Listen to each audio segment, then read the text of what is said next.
Hi, guys, and welcome back to another episode of The Vert Take. This is episode number 7, and we have the wonderful Kyle Maddox as our guest today. Yay. Hi, thank you guys. Appreciate you having me. Perfect. So let's just dive into it. So, Kyle, let's start with your origin story. What inspired you to make a leap from law enforcement into acting? Yeah, so it's kind of a crazy story. I'll give you the shortest version I can. When I was a kid, I was always super into film, TV, acting, stuff like that, but I never really thought of it as like a career or a way to actually, pursue it. Um, Also, my dad was a cop, so I grew up with that around the house. That was kind of all I knew. I was the kid that like sat in his police car and turned the lights on and was like, "This is the rest of my life." So I kind of just always grew up with that in mind. When I got older, I ended up getting more serious about that. I did do like stand up in high school and like write little sketch videos with my friends on YouTube, things like that. But again, I never really considered it as a profession. It was just kind of for fun. And then fast forward to 2019, or I guess it would have been like 2018. I was working as a police officer, and during one of my shifts, my sergeant's cousin was directing an indie feature, and he needed some real cops to arrest his actors because he was like, I want it to look real. So we basically took an hour out of our shift and went to the local bar and filmed like 2, 3 scenes. I got to basically just improv and work with all the different actors and was using our real handcuffs, real trucks, real everything. It was all legit. And then, yeah, after about 2 hours of that, I was just like, wow, this is really, really fun. I think I might want to actually kind of give this a shot. And then, yeah, 6 months later, I moved out to Los Angeles, which was right before COVID. So Ah, interesting time. But here we are, 6 years later, I'm still here doing it. So well, that couldn't have been easy. Like you said, right before COVID, and you just like completely decided to go into the whole acting thing. And I mean, was that hard? I mean, I'm sure there wasn't much work or yeah, so it honestly, the work was fine when I moved out here okay, because I had a good solid 6 months before COVID really. okay, I was August 2019, I moved out here, but I mean, I was pretty lucky. I got, a couple modeling jobs when I first moved okay. out here. I did like a T-Mobile campaign, and I was like, oh, this is easy. This is awesome. Like, I'm getting this nice paycheck for T-Mobile. Like, hell yeah, this is great. But then, it obviously, I think that happens a lot. People kind of start off really strong, and then that's what gets you hooked in, Yeah. right? It's Hmm. months without work, but no, it was tough. I was very fortunate because I had my best friend at the time, still my best friend, but at the time he was moving out to California anyway, Hmm. like Carlsbad area, like southern, like San Diego area, and I just convinced him to change that to LA, and so I had kind of a built-in roommate, which helped a ton. But yeah, I mean, they cashed out my PTO hours at the sheriff's office, and that was a nice nest egg for me. And I went through literally every penny of that. I spent the last penny of it right before I got my first job in LA. So Okay. it did what it needed to, but yeah, it was nice. Mm, okay. Going back over to the law enforcement, do you find that any of those skills from your law enforcement background have translated into your work as a actor? Absolutely, yes. I mean, it's been shocking to me how often that happens. Um, Mhm. but it's been a lot. I mean, I didn't even realize where as a cop you're acting a little bit every day. You just don't really think about it. Or there's a lot of improv involved. So I also was a defensive tactics instructor. So I was basically the one Okay. that taught like our cops at our department how to fight. So what that Mhm. meant was I was always the bad guy. They always had to arrest me in the scenarios we did. So it was just straight improv. It was a lot of fun, but Yeah. so I had a pretty good improv background with that, just doing that every week. But yeah, I think just the discipline has been the biggest thing. The muscle Yeah. memory is a big thing they train into you in academy. Is just doing the same thing over and over again to get to where you don't think about it. So that's the same approach I use with memorizing lines, with blocking things like that. It's just really helped me just kind of that mindset. Uh, Mhm. and also I was fortunate to find an acting school that their style, it's Ivana Chubbuck, her studio in Hollywood was really good, but she uses a very formulaic kind of report oriented like style to break down scripts, which totally resonated with me. Cause I'm like, oh, there's a structure to this. I like structure. Like I can do that. And so that's been good to kind of just get that repetition in. But yeah, I mean, aside from that, just being able to talk to and get along with people of any background, excuse me, any background of life, and just to be able to be a good person to work with, I feel like is a big quality that I've learned a lot being a cop, just being in public, talking to people every day. So. Okay. So going back to, it couldn't have been easy, switching from being in law enforcement to acting. What was your family's reaction when you told them you were going to be made? Because you said your dad was in law enforcement himself. So, honestly, it was exactly what I thought it would be, and totally different, if that makes sense. So they weren't surprised because I had done the stand-up, because I had been so active with that stuff in high school, and I even made a short film when I was like 9. I brought the neighborhood kids in, we directed it. They did my parents do like a premiere party with dino nuggets and stuff, but it wasn't shocking to them. It wasn't out of the realm of possibility, but it was kind of surprising, I think, because they're just like, oh, well, you just kind of, because I was only on the force for like 4 years. So it's kind of like when you start to finally hit your stride, and they're just like, oh, well, you just went through all this training, all this, crazy stuff to get here, and you're just going to like, just done with it now. But I was like, yeah, it's what I want to do. And, I do still miss it a little bit every day. There's a lot of things I do not miss at all. And I'm very glad to be where I'm at, doing what I'm doing. But yeah, I think overall they were surprised but not shocked, but very supportive. Well, good. Yeah. Definitely like I said, not an easy adjustment, especially, financially and stuff, but it's been good. Yeah. 6 years later, we're still out here doing it, and I wouldn't change anything. So good. Awesome. Well, I'm gonna ask, your last vertical project before this was back in November. What have you been up to since then? Yeah, so it's kind of weird. I've done a few other verticals kind of in between, but they haven't released yet. So actually, I just got back from China. I was doing one there last week, so I'm like finally just getting over the jet lag. But yeah, the November one, that's one of the ones that is still unreleased. I believe it's going to come out on like Honey Reels. I don't know when, but yeah, that was fun. I got to work with a lot of really cool people on that one. It was, it was a really interesting shoot because I was technically like the male lead on it, but I was only there half the days because the script, like half the time I was like on a business trip or something. So I was like referencing every scene, but I only feel like I got to really know everybody on like my last day of shooting.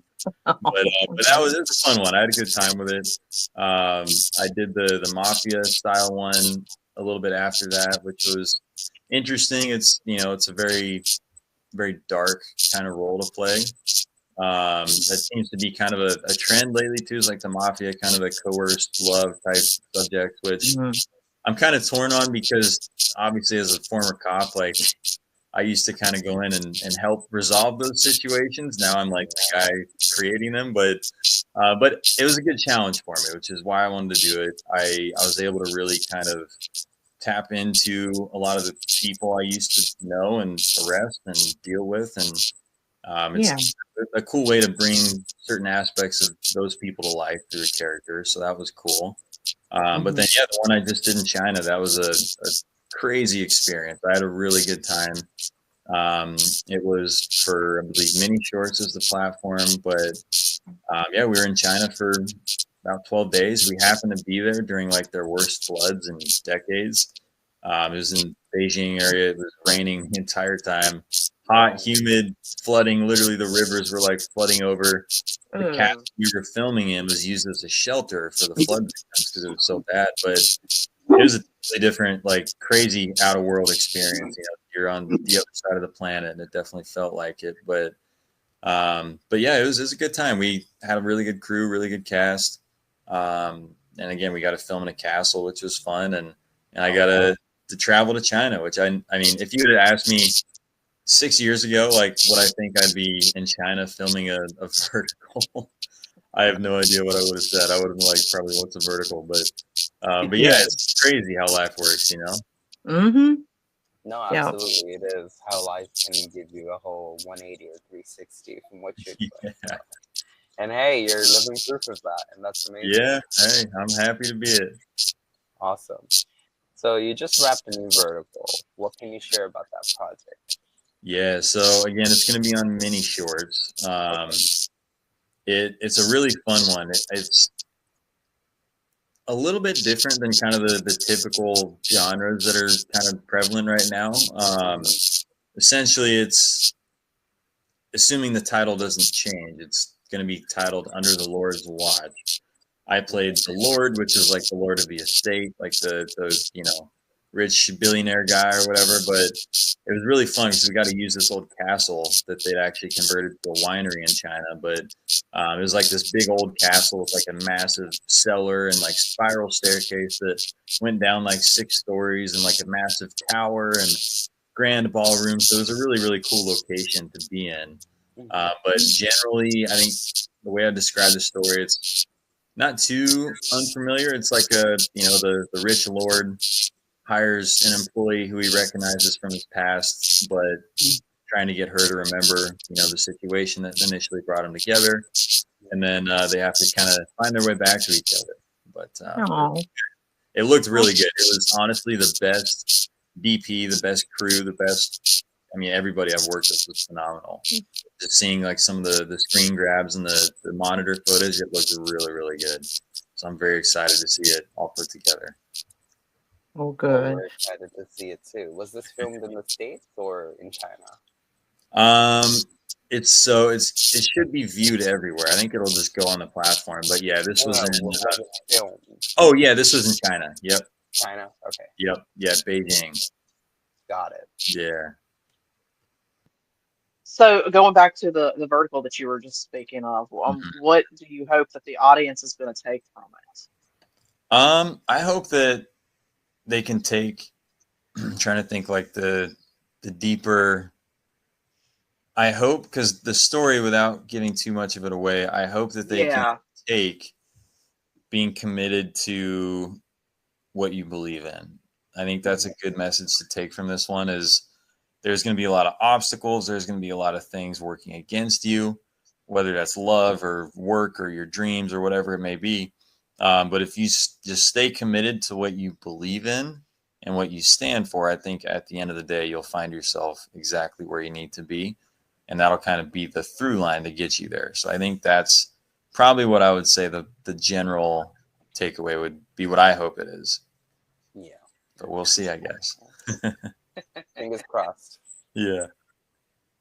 Yeah, and we've discussed, I guess, is you've pitched a few articles that you've actually written. Can you tell us more about that? Yeah, for sure. So I've that's another thing I've been doing, I guess, in the downtime is I've been doing a lot of writing.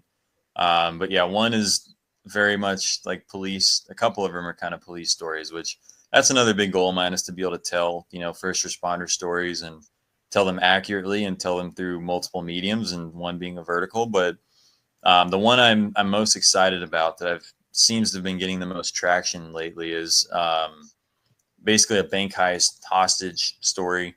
I don't know if you've seen the movie SWAT in 2004 with like Colin Farrell, Jeremy Renner, but essentially it's the female lead is a bank teller, and there's a bank robbery at her bank. She gets taken hostage, and the male lead comes in. He's the SWAT officer that, busts through the door and saves the day and carries her out to safety. And then that makes her realize that she wants to do that too. She decides to become a police officer to join the SWAT team, ends up joining the team to find out that the mystery man is now her team leader.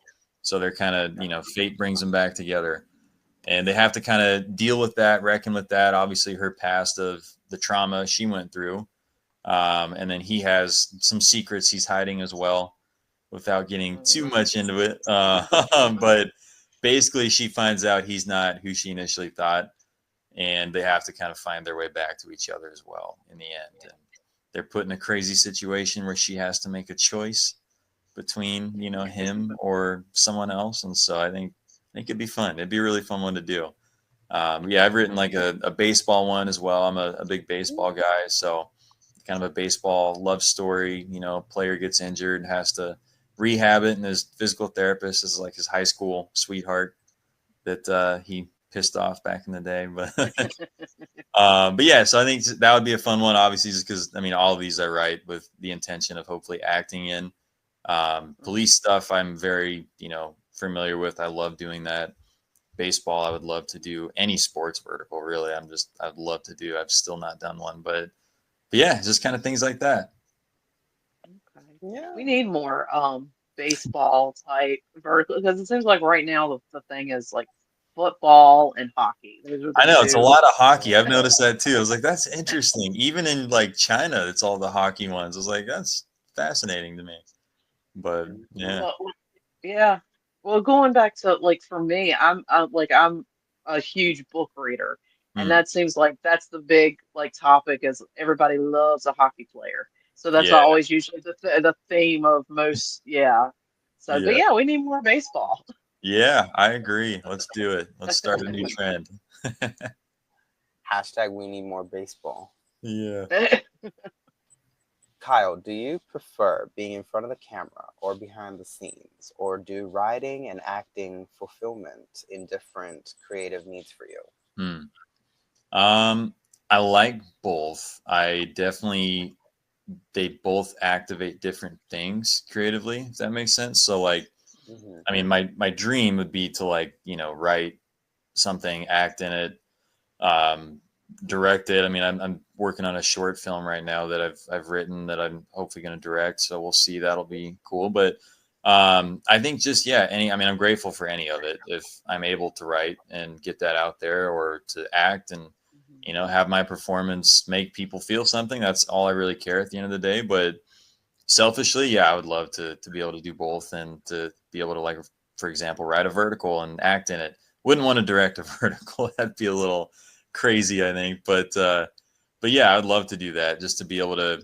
I think as a writer too, you have so much.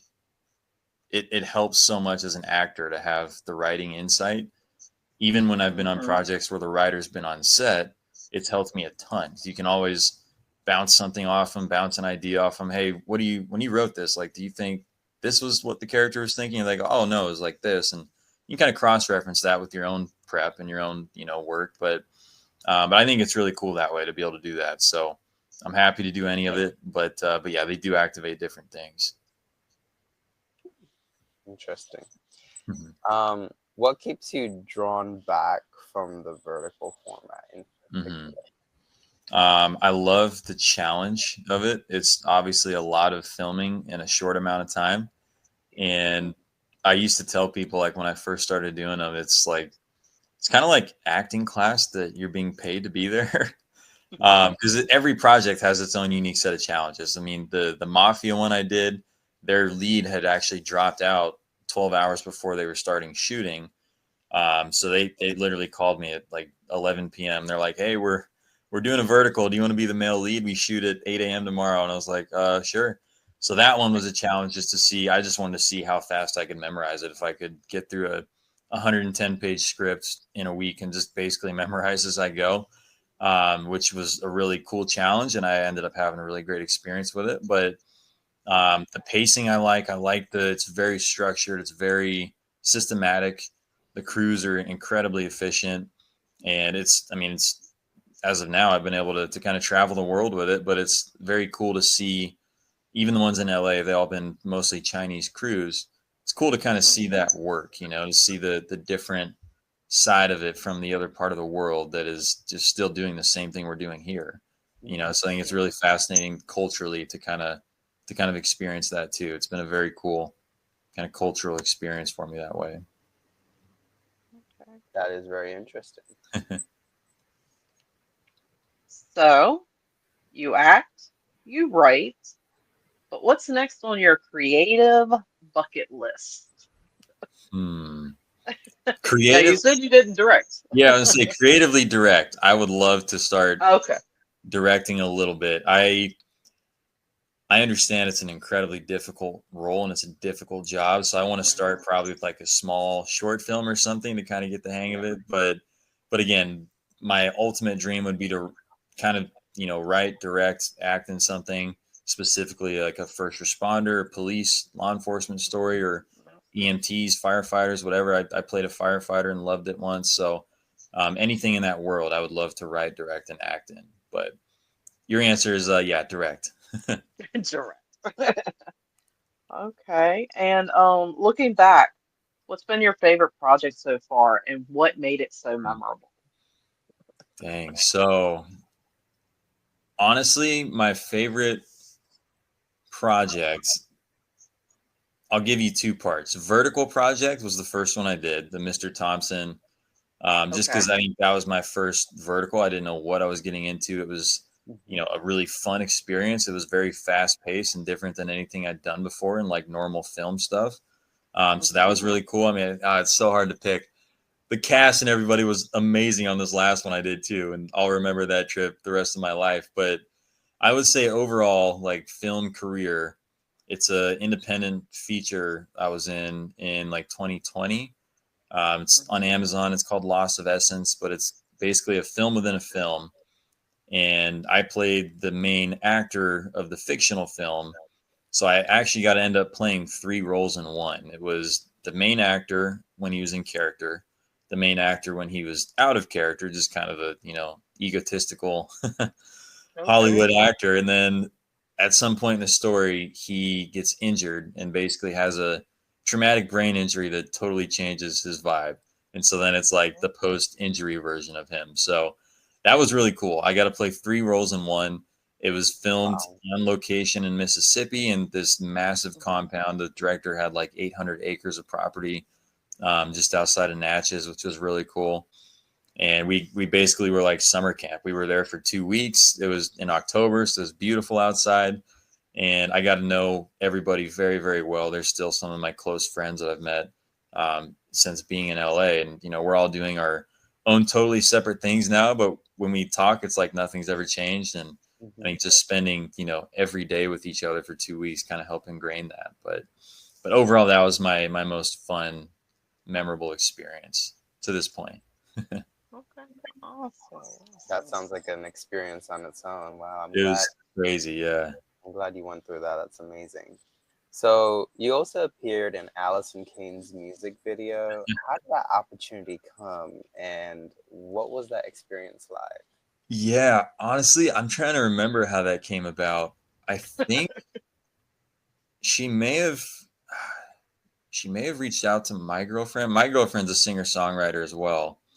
And so I think she might have seen me on her profile or something, and I think that's what it was. I might be wrong, but I'm pretty sure she saw me in like a post or something and was like, "Oh, he looks like what I'm looking for." Because that is what it was. Because my girlfriend had reached out to me, was like, "Hey, this girl is asking if you're interested in a music video." And I was like, "Oh yeah, for sure." And I'd never met Allison or didn't really know about her before, but she was amazing. It was a lot of fun. It was super chill on set. We were filming in like the hospital scene, and it was just one studio, so they had like the hospital setups and then the living room like in a different stage. But it was fun. It was like probably a, I don't know, 9-10 hour day, but it was really cool to just kind of be, having fun with everybody. The director was super chill. The crew was really cool.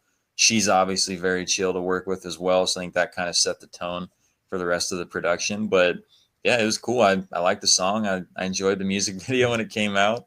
It was a good time. Awesome, awesome. Yeah, when I was doing my research, I seen that was on your IMDb, and I was like, I Yeah. gotta go watch this. It was Yeah. a pretty cool video. I liked it. Yeah. It's got a good message to it. Yeah. No, it is. So, Kyle, when you're not working, Mhm. how do you unwind? Do you have any hobbies or hidden talents that we should know about? Ooh, hobbies definitely. I know every LA actor probably says this. I like to stay active. I like long walks on the beach. No, just kidding. I do go hiking quite often. I'm in an area, Redondo Beach. It's very, very tons of hiking everywhere. It's really cool. A lot of cool, amazing hills and stuff, like ocean views. So that's cool. But yeah, anything. I work out a lot too. I do personal training kind of as a little side hustle. I have a certification I've been doing that with for a while. So, I like to just hang out with clients sometimes and just, it's nice to totally be outside of entertainment for an hour a day, and just meet someone. I have a couple, regular people I still meet with, and, it's just nice to be in a different headspace. But I'm a big gamer. I love video games. That's one of my, it's tough. I'm always weighing that balance of like, I should be reading a script or I should be writing, but I also need to like relax sometimes. But Oh uh, yeah. yeah, I'm a huge gamer. I'm pretty stoked on, there's a new one coming out. The Madden game obviously looked really good, but there's a new Battlefield game. I don't know if you guys have heard of that, but I am already obsessed. So it's dangerous. I'm waiting to get paid from this Chinese job, but I'm like, I gotta really be disciplined and not not blow my whole paycheck on like a new gaming setup. But yeah, gaming's fun. It's fun to keep up with old friends that way too, though. We're all in different places. We can get online and play for an hour or two or six, but it's fun to just, relax for a minute with some buddies. So Yeah, no, Definitely. absolutely. Hmm. So is there a dream role or genre you haven't tackled yet but would love to? yeah, so again with like the vertical space, specifically sports, I would love to do a sports vertical. Um, Baseball, football, basketball, played all those my whole life. So if any producers watch this, I can send you a skills reel, but definitely that. I would say broader spectrum, like just career wise, I would love to do again any kind of police role where I can bring that authenticity to it, bring that realism to it, whether that's a TV series or a film or whatever. Vertical, I would just love to do that. The last one we did, we had a lot of cool stunt sequences, and I was able to actually say, all right, well, I've been in a situation where I've had to disarm someone with a knife. So this is how we would actually do it. And the director and everyone was really cool. Like, oh yeah, let's do that. If that's how you really do it. Like, so anything I can do to kind of infuse that authenticity in a role, I would love, which obviously police would be an easy way to do that. But yeah, or superhero. I would always be, if Marvel called, I would not say no. Okay, okay.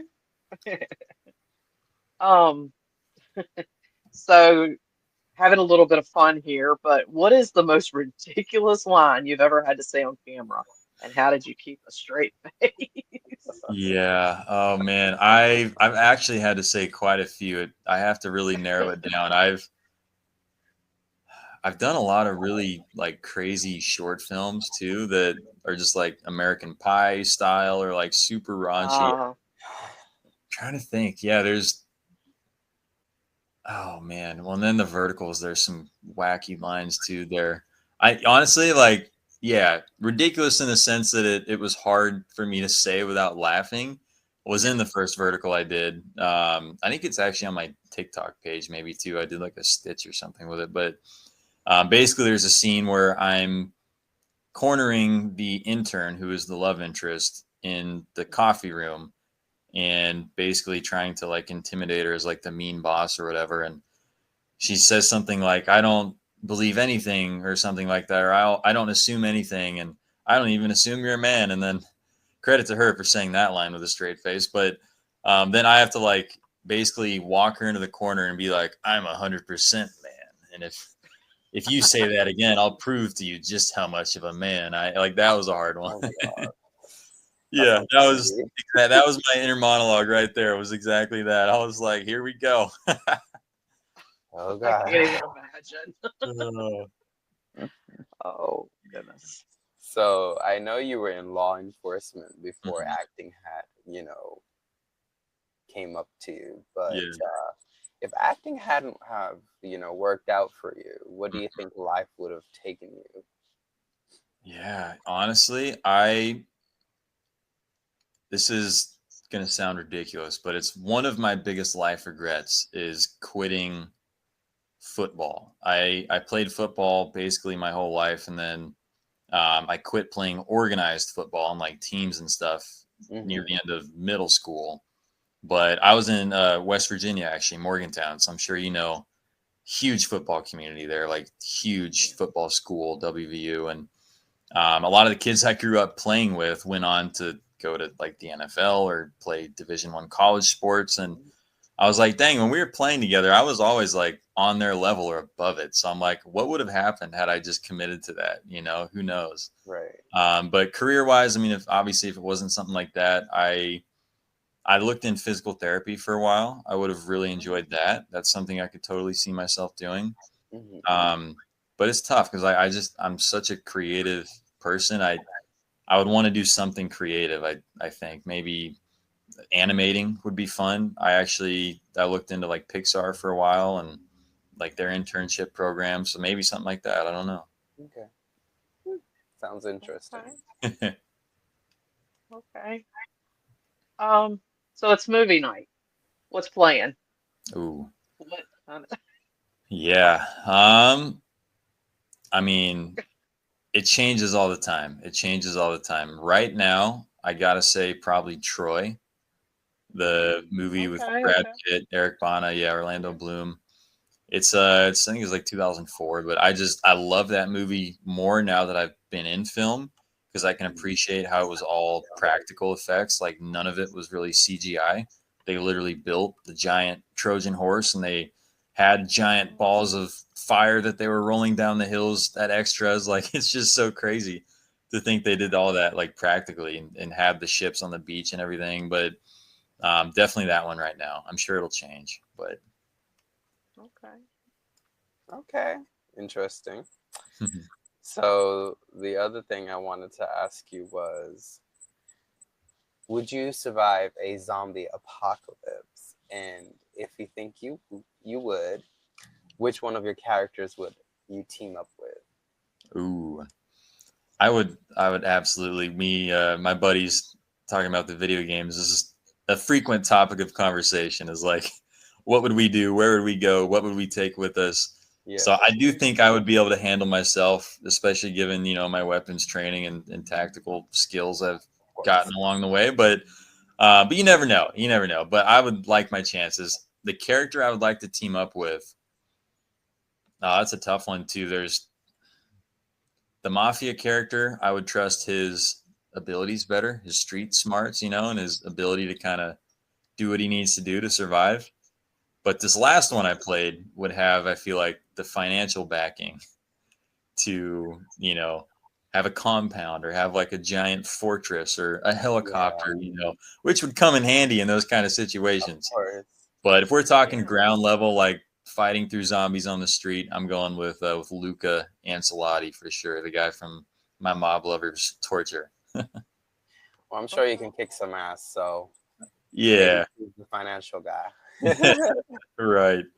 Want to live comfortably too. Yeah, exactly. You got to plan for when it's all over too, right? You can't just yeah, no, of course. Absolutely. So now we're going to get into the fun stuff. All right. So 2 truths and a lie. All right. I am the oldest of 3 siblings. Okay. I have lived in 5 different places, and I have had shoulder surgery.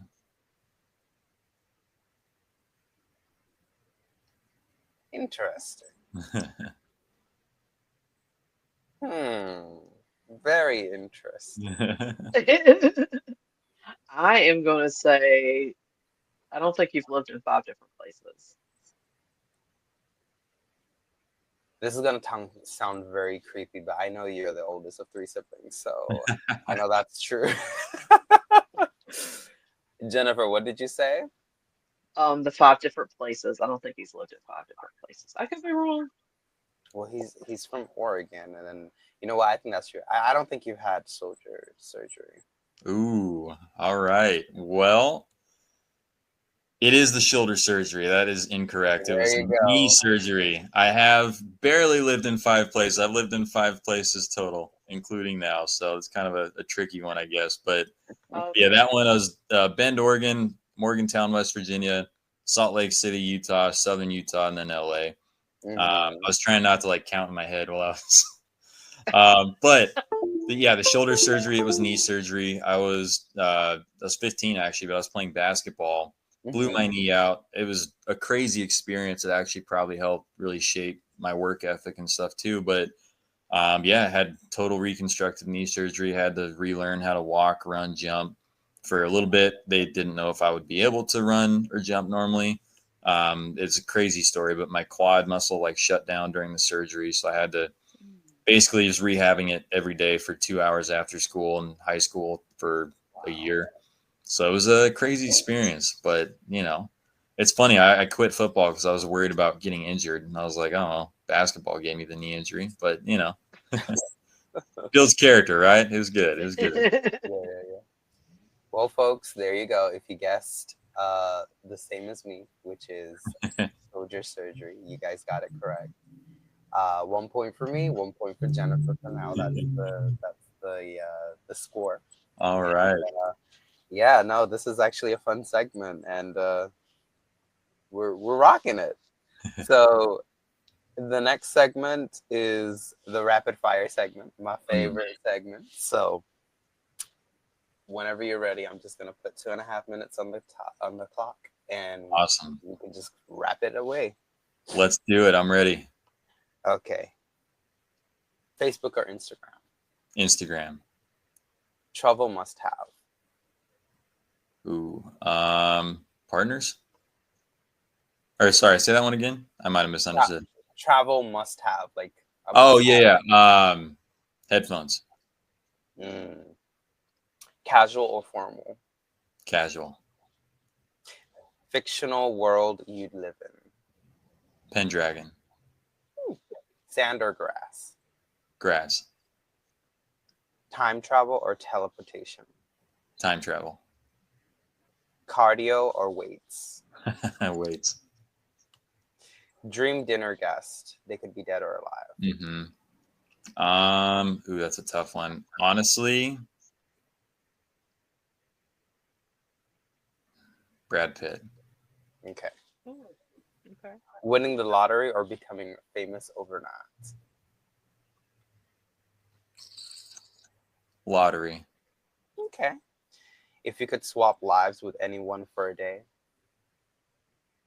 Man, this is a tough one. Anyone for a day? Shohei Ohtani. Stay in or go out? Stay in. Favorite season? Fall. Sunrise or sunset? Sunset. Favorite smell? Roasted marshmallow. Interesting. Desserts or salty snacks? Dessert. A movie you hate that everyone else loves? Oh man, there's so many. Everything Everywhere All at Once. That's gonna polarize a lot of people, I know, but yeah, it is. Chocolate or chips? Chocolate. A song that instantly makes you dance? Yeah, by Usher. Okay. Tacos or burgers? Burgers. Summer or winter? Winter. Favorite baseball team? Pittsburgh Pirates. Good. That's amazing. You actually did it before my timer went off. So awesome. That was my goal. I was like, I want to see if I can get through all of them. You did. Yeah. 4 seconds left. Awesome. You're the first guest to actually not go over the timer. So news to you. And technically, it was before that. I added favorite baseball team while we were interviewing. I was like, I gotta add that. Yeah. I grew up going to all the Pittsburgh Pirates games when I lived in West Virginia. So special place in my heart. They've never been good, unfortunately, but it's all good. It's the memories that count. Yeah, for sure. For sure. Absolutely. So, Kyle, I'm going to open the floor for you to ask us any questions. Yeah. Awesome. How did you guys find verticals? Like, what brought you guys into this space? So, for me personally, back in 2024, I was doing my MBA, and it was a very I don't want to say it was very challenging, but it was challenging at the same time because my undergrad was in biology and chemistry.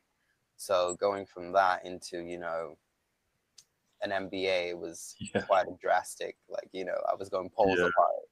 So it was challenging to say the most. And at the time with the SGA strikes and Hollywood not being the same, and then having all these series, like I would want to watch something to de-stress, but then it will be like, did Kyle kiss Nicole? Yeah. Or did Kyle get out of prison? I'm just using you as an example. Yeah, no, for sure. But yeah, it would. I just couldn't. It would distract me from studying. So then on Facebook and Instagram, I saw these little ads for these little short dramas. I was like, what's this all about? And the very first vertical I watched was A Double Life of My Billionaire Husband that stars Jared Harper in it, and I forgot the woman's name. I haven't really seen that actress much. But yeah, I saw that and I was like, okay, these are pretty decent. They're new, they're episodic, so it's like a soap opera. And I can be done within an hour, hour and a half, and I'll be done with that. I won't be thinking, what happened? Or it won't be a distraction. And I get a quick stress reliever from studying, So that's how I personally got into verticals. Awesome. Were you able to watch them like 1 to 2 minutes at a time, or did you just binge the whole thing? No, I would watch the whole thing. Now that I've graduated and I'm a little bit more busy, I don't want to admit this on camera, but I will. Only because we're real here. I would play a vertical and I would do chores or work or do whatever I have. I mean, everyone does it. It's all good. Yeah, we kind of have to, because a view's a view. A view is a view. No, it's just that we need some more new stuff. I'm tired of the same script being played 5 different ways, and it's not even that different. So I'm just like, oh, okay, I already know how this is gonna go. And then when a twist comes, I'm like, oh, this is different. Okay, hold up, let me draw my attention back to it. Yeah, for sure. So yeah, that's exactly how it's been going lately. Yeah. I got into verticals. I actually got into verticals back in 2023, beginning of 2024, and I've always been the kind of person that, I'm a book reader. I love things like The Summer I Turned Pretty, Culpa Mia, all that stuff. And so, but they always have all these different kind of dramas going on. It's not exactly specifically about romance. And I came across Seth Dean's Call Me Alpha, and I was like, so it was like straight to the point. Like it was just about romance. It wasn't about all this unnecessary drama that was going on. And I just like ever since then, I watched that, I was interested in that. And then they started the subscriptions, where you could, buy a subscription for a week. And when they did that, I was like, oh my gosh, now I can watch unlimited amount of verticals. And ever since then, I've been in it, or been, liking verticals. So that's awesome. Well, I guess the next question then is, what would you guys like to see change, or what's a new genre or story you'd like to see in verticals? I mean, for me, since they're already copying and pasting from a lot of scripts, why not take a classic Hollywood movie and turn it into a vertical? Why not? They did that with Pride and Prejudice.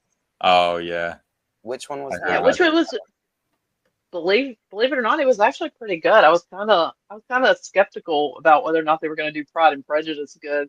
Over on Real Short, Real Short did it. Okay. Yeah, it was actually pretty decent.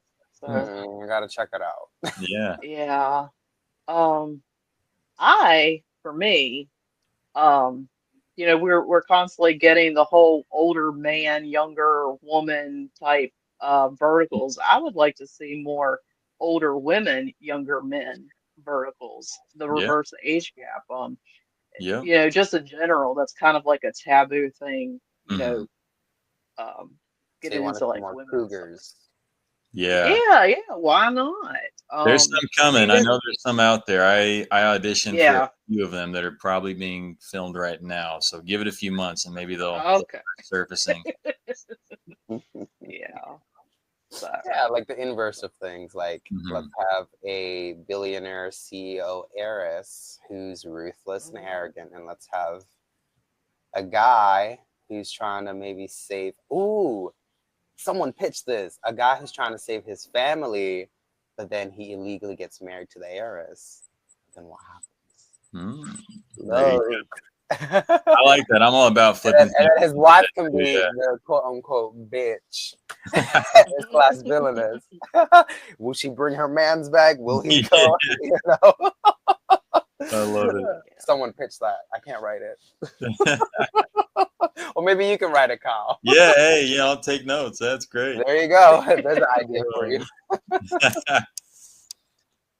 Oh, it's Amazing, awesome. amazing. Anything else, Kyle? I'm trying to think. So, do you guys have a favorite book that you would like to see? I guess let me rephrase it this way. What book would you like to see turned into a movie? Vertical, TV, whatever, any medium. Mm, okay, so there's a book called Sold. I forgot the author's name, Mm-hmm. but it's about a Nepali girl that was trafficked sexually from Nepal to India, and it shows Mm-hmm. how she came out of her situation. I would love to see a very tamed, less violent version of that. I don't know if there's a movie on it yet, but definitely raising awareness that this kind of Yeah. thing happen, even though it was in a third world country. I'm pretty sure stuff like that happens in the States too, you know. Oh, So, yeah. All the so time. Yeah. something along the lines of that. And hey, you can add the law enforcement in that. Right. So that could Right. be a good idea. I'm working on a TV series, a limited series that's about trafficking. Oh, I amazing. can't say a whole lot because we're No. still meeting with like studios and stuff on it, but that is a goal of mine, is to make a show like that with, you know, the accuracy and the real world stuff behind it. So hopefully we can get that done for you. Well, if it does come to the screens, we definitely would love to have you on just for that. Oh, absolutely. Yeah, definitely. That would be amazing. Mm-hmm. So, for me, and it's a book series that I read a while back, and it's been turned into a movie, it's been turned into a TV show, and for some reason it just doesn't pick up, and that is Vampire Academy. Oh, Um, interesting. Oh, yeah, and it's been, I mean, they've had a movie, like they've turned it into a movie, and it didn't pick. I mean, it's a whole like book series, Yeah, and I then didn't they know this also series. turned. It's cool. Yeah, yeah, and they also have tried the TV show version of it, and for some reason it just does Mm, not pick up. And um, it is a good, a good book series. It's got good plot and a good kind of like building up on characters and um, I guess the different uh, backgrounds for each character and stuff like that. But for yeah, some reason, so if like a vertical or somebody wanted to pick it up and they just needed somebody good behind it. So yeah. I know. I yeah. feel like that's the most important part, is getting the right backing. Hmm. Mine is definitely Pendragon. I mentioned that in the rapid fire, but Okay. I love those books, and I think the worlds would be so cool and like colorful, and like you could do so many cool things with it. But yeah, it's the same. It's like I don't think the author's given up the rights to it all these years. They've tried a few times, but it never ends up going. So no. No, you're right. Yeah. Well, what would yours be? yeah, I What's mean Pendragon would be cool. I mean, they already tried it and it failed miserably. Aragon, do you remember those books? Oh, I haven't read them, but I know what It you're was, talking yeah, I about. think it was Yeah. like Aragon, Eldest, Tempest, or something like that. But Hmm. um, yeah, those ones didn't do too well. Great stories. I mean, obviously they're redoing the Harry Potter one, so it'll be interesting to see how that goes, because it's Oh. episodic now. So they're going to have essentially 8 to 10 hours to tell the story of each book instead Ooh. of two. So I'm excited for that. But ooh, actually, you know what? This was like an old crappy VHS movie in the 90s, but I would love to see it done modernly, is Hatchet. It's a book about the Pacific Northwest, I think Canada, like Vancouver area, but basically we read it in school. But yeah, a plane crash. Kid gets stranded in a plane crash in the Canadian wilderness, has to survive with nothing but a hatchet that his dad gave him. Oh, wow. So I think it'd be cool, but yeah, we'll see. Okay. Yeah, no, definitely. Well, thank you very much, Kyle, for coming on today's episode of The Vertical Take. And I will definitely link all of your links in the description box below so that the viewers can go ahead and find you and watch all of your stuff. Awesome. Well, thank you guys. I appreciate your time very much. Thanks for having me on. Yo, the pleasure's all ours, and hopefully we can have you back on very soon. Yes, hopefully for that show.